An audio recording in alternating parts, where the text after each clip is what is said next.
할렐루야. 153 저녁기도에 오신 여러분들을 주님의 이름으로 환영하고 축복합니다. 오늘도 이 기도의 시간 가운데 하나님께서 우리와 함께 하심을 믿으며 하나님 앞에 우리들이 솔직하게 진실하게 나아갈 수 있는 시간이 되기를 간절히 소원하겠습니다. 오늘 하나님께서 우리들에게 주신 말씀 보도록 합니다. 요한계시록 1장 1절에서 7절 말씀까지 보도록 하겠습니다.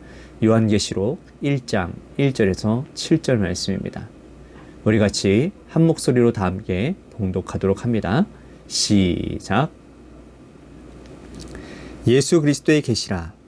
이는 하나님이 그에게 주사 반드시 속히 일어날 일들을 그 종들에게 보이시려고 그의 천사를 그 종 요한에게 보내어 알게 하신 것이라. 요한은 하나님의 말씀과 예수 그리스도의 증거 곧 자기가 본 것을 다 증언하였느니라. 이 예언의 말씀을 읽는 자와 듣는 자와 그 가운데 기록한 것을 지키는 자는 복이 있나니 때가 가까움이라. 요한은 아시아에 있는 7 교회에 편지하노니 이제도 계시고 전에도 계셨고 장차 오실 이와 그의 보좌 앞에 있는 7 영과 또 충성된 증인으로 죽은 자들 가운데서 먼저 나시고 땅의 임금들의 머리가 되신 예수 그리스도로 말미암아 은혜와 평강이 너희에게 있기를 원하노라. 우리를 사랑하사 그의 피로 우리의 죄에서 우리를 해방하시고 그의 아버지 하나님을 위하여 우리를 나라와 제사장으로 삼으신 그에게 영광과 능력이 세세토록 있기를 원하노라 하매 아멘. 볼지어다 그가 구름을 타고 오시리라. 각 사람의 눈이 그를 보겠고 그를 찌른 자들도 볼 것이요 땅에 있는 모든 족속이 그로 말미암아 애곡하리니 그러하리라. 아멘. 변죽을 올린다라는 말 들어보셨나요? 이 말의 뜻은 뭡니까? 핵심을 찾아내지 못하고 주변부만 계속 맴도는 것을 말합니다. 우리가 누군가와 대화를 할 때에도 그 대화의 핵심을 그 사람이 들어가지 못하고 주변부만 뱅뱅 돌고 있으면 몹시 답답한 것을 우리들이 느끼지 않습니까? 빨리 핵심을 얘기하고 빨리 끝냈으면 좋겠는데 그 핵심을 짚어내지 못하고 계속 딴 얘기만 하는 거예요. 그러면 그런 상대와 대화한다라는 것은 굉장히 꺼림직하고 또한 불편해지기도 합니다. 그런데 우리의 믿음 생활도 여러분 이와 마찬가지일 수 있다라는 것을 생각해 본다면 하나님이 보실 때 우리는 과연 변죽만 울리는 그러한 믿음 생활이 아닌가라고 하는 것을 생각해 봐야 된다는 겁니다. 하나님이 보실 때에 믿음 생활의 핵심에 들어가지 못하고 자꾸 그 주변부에만 맴돌고 있는 우리 각자 한 사람 한 사람을 주님이 보신다면 하나님도 몹시 답답해 하실 것 같습니다. 그렇다면 믿음 생활의 핵심은 뭡니까? 핵심. 우리가 무엇을 붙들고 살아야 믿음 생활이라고 할 수 있냐 그 말이라는 거예요. 그건 두말할 것도 없이 예수 그리스도가 핵심인 겁니다. 예수 그리스도를 믿고 붙들고 그분이 하신 말씀과 함께 동행하고 살아가고 예수 그리스도를 닮기 위해 애쓰고 노력하는 것, 이것이야말로 믿음 생활의 핵심이라고 할 수 있는 것이죠. 오늘 이 말씀을 기록한 사도 요한은 어마어마한 말씀, 지금까지 누구에게도 주신 적이 없는 기록된 비밀의 말씀, 이 말씀을 듣고 기록하면서 그 첫머리를 예수 그리스도에 대해서 기록하고 있는 것입니다. 이 요한계시록을 기록한 사도 요한은 예수님의 제자였어요. 그는 제자들 가운데 가장 오래 살았고 지금 이 서신서를 묵시서를 기록할 당시에도 반모라고 하는 섬에 유배를 지금 당하고 있는 상황 가운데 놓여져 있습니다.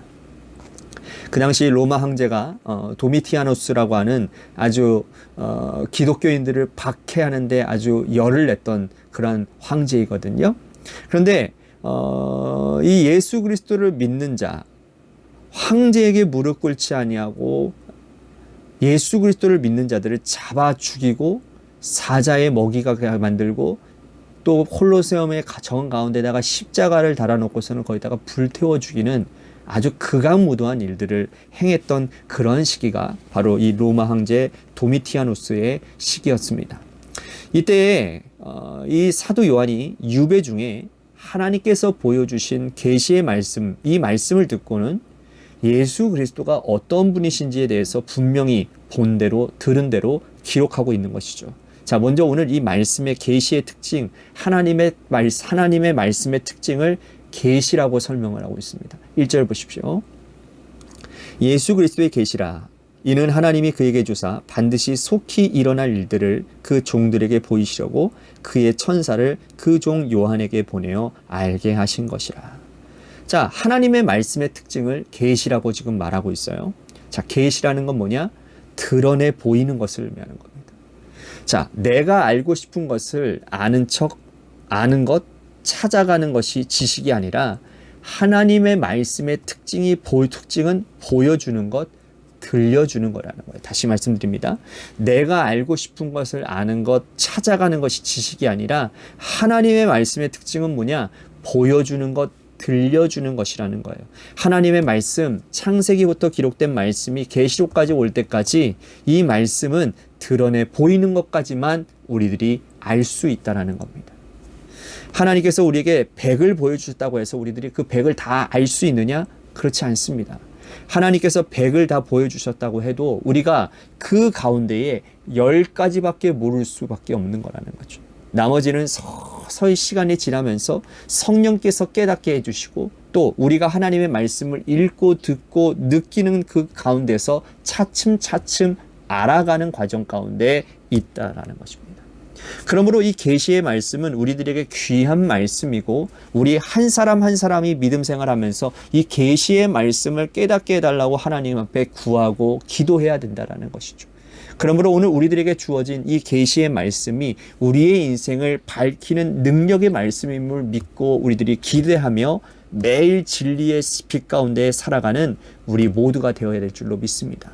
자, 그렇다면 이 계시의 말씀을 받는 사람, 우리 성도의 자세는 어떠해야 되느냐? 자, 3절 말씀 보십시오. 3절입니다. 이 예언의 말씀을 읽는 자와 듣는 자와 그 가운데 기록한 것을 지키는 자는 복이 있나니 때가 가까움이라. 자, 요한계시록 말씀을 시작하자마자 지금 복을 언급하고 있네요.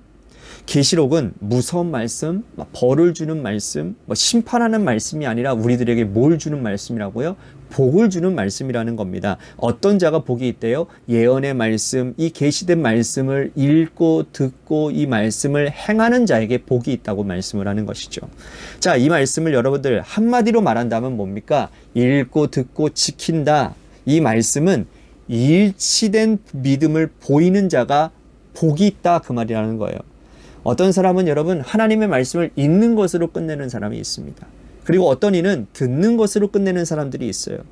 그렇게 해서는 복 받을 자격이 없다라는 겁니다.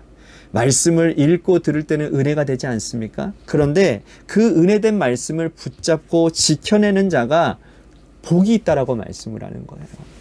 많은 사람들이 여러분 반쪽짜리 신앙생활을 하고 있는 거 아시죠?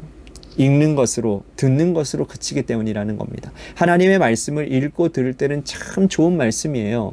섬겨주십시오. 사랑하십시오. 그리고 나보다도 남을 낮게 여겨주십시오. 겸손하게 살아가십시오. 얼마나 좋은 말씀입니까? 그런데 그 말씀을 내가 붙잡고 그 말씀을 지키려고 한다면 여러분 한마디도 지켜내는 것이 쉽지가 않다라는 거죠.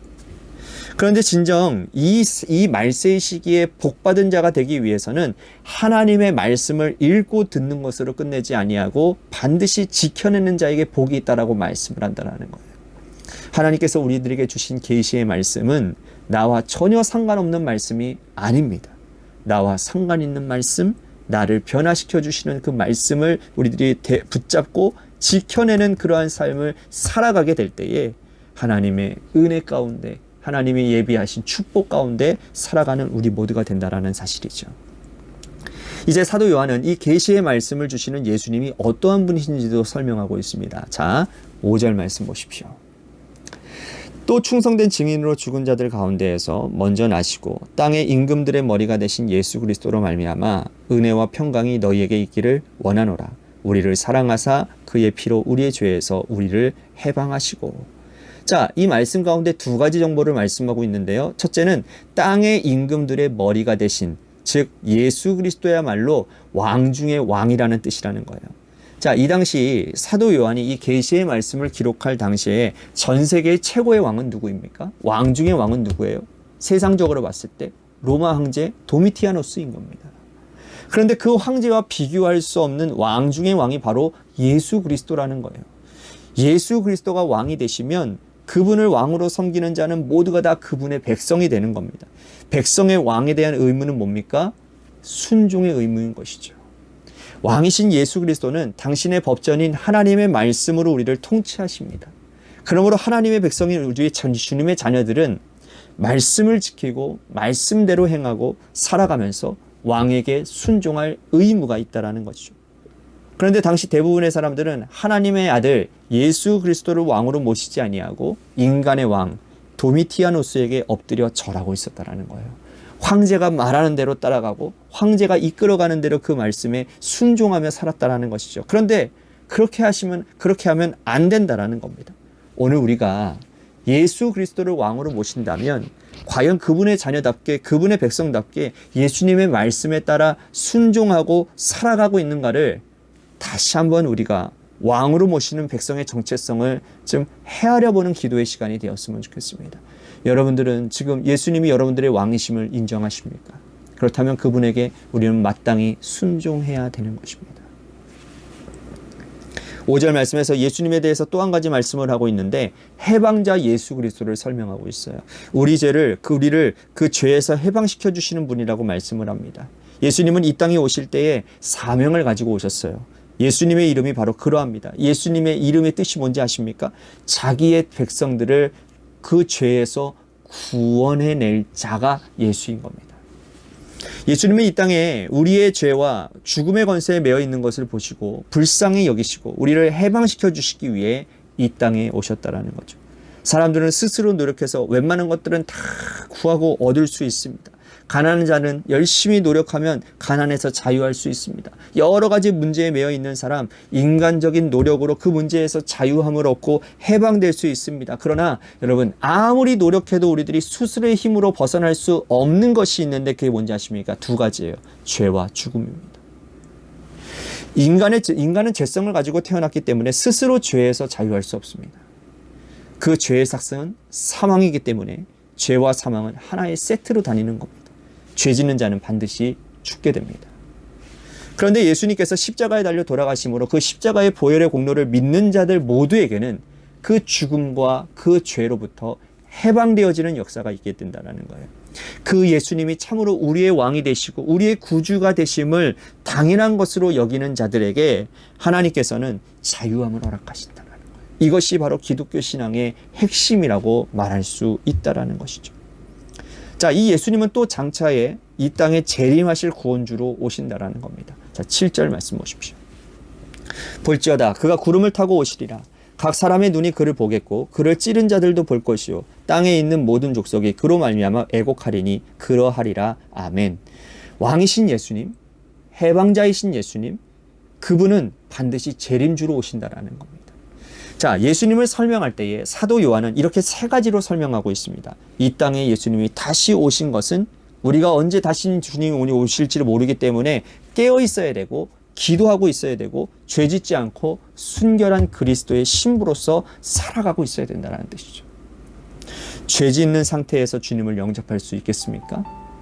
그러므로 오늘 이 세 가지 예수님에 대한 정보를 여러분들 잘 기억하시고 그 예수님의 그 성격을, 예수님의 속성을 여러분들의 삶의 자리 가운데 적용해보고 오늘 기도의 자리로 나아갔으면 좋겠습니다. 다시 말씀드립니다. 예수님이 여러분들의 왕 되십니까? 왕 되신 예수님이 우리들에게 요구하시는 것은 무슨 말씀을 하셔도 순종하라는 겁니다. 또한 우리에게 해방자 되시는 예수님, 그 해방자 되시는 예수님 안에서 여러분 죄와 사망의 권세로부터 자유함을 얻고 계십니까? 또한 재림주로 오시는 주님, 결국에는 그 재림주로 우리가 영광의 그 자리로 올라가게 될 것인데 우리가 그 주님을 만나며 깨어있는 그러한 삶을 살고 있습니까? 오늘 이것을 가지고 우리 같이 함께 기도의 자리로 나아갔으면 좋겠습니다. 또 한 가지 우리 같이 기도할 것은 우리 교회를 위해서 기도합니다. 하나님께서 세워주신 몸된 교회가 재개발 가운데서 하나님의 아름다운 섭리 가운데서 하나님의 준비하심을 가운데 하나님 하나하나씩 준비되어지는 놀라운 일들을 경험하며 세워가지는 다시 도약하는 교회가 되게 하여 주시옵소서. 뿐만 아니라 함께 잘 사는 모두의 교회가 되게 하셔서 우리 교회뿐만 아니라 우리 교회가 은혜를 흘러 넘치게 하는, 그래서 주변에 있는 석수삼동에 있는 주변에 있는 주민들을 살려내는 일에 힘쓰는 교회가 되도록 인도해 주시옵소서라고. 또한 우리 교회에 육신의 질병으로 고통당하는 우리 성도님들을 위해서 기도해 주시고, 마지막으로 여러분들의 삶의 자리와 여러분들의 자녀들을 위해서 기도하시다가 시간 돌아가시기를 바랍니다. 노래 끝날 때까지 함께 기도하며 나아가도록 하겠습니다. 기도하시겠습니다.